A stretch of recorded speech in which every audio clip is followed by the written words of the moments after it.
How Atlanta Dream took advantage of fever amid Caitlin Clark injury in Game 1. The Atlanta Dream took Game 1 against an Indiana Fever team that had been held back by injuries. The Atlanta Dream got off to a good start to round 1 of the 2025 playoffs, toppling the Indiana Fever at 80-68 in Game 1.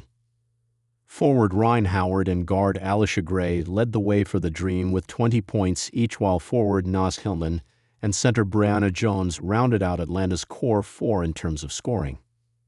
The Fever, on the other hand, found themselves stifled on offense with just 68 points, their fifth lowest scoring performance of the season.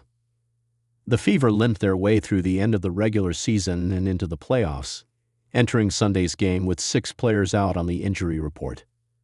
The most notable name on that list is star guard Caitlin Clark, who has been sidelined for the rest of the season with a groin injury, and it's clear that the Fever are feeling the impact of their missing star.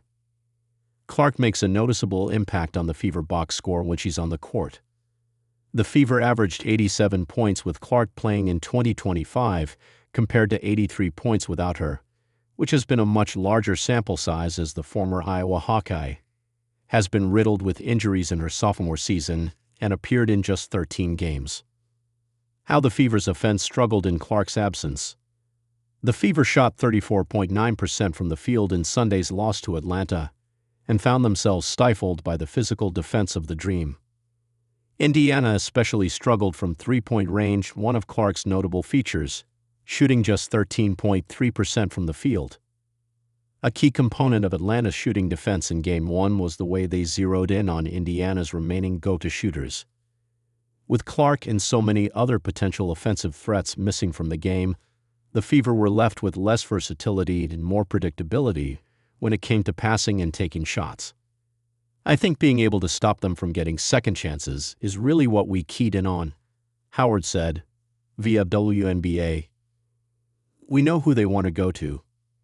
We know who's going to take those shots, and making sure that we make those shots hard, make them tough for them to make, and getting the first rebound and pushing from there.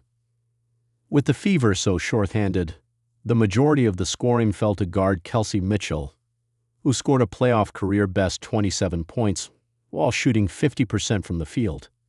Beyond that, no other Fever player made more than 3 field goals, and star forward Aliyah Boston was held to just 9 attempts overall while overseeing much of the team's defensive duties. The Dream could not be healthier compared to the Fever, with just one player out for Game 1. By taking advantage of Indiana's short-handed roster and shutting down the players that remain, Atlanta could continue to outlast the Fever in the next matchup between the two on Tuesday.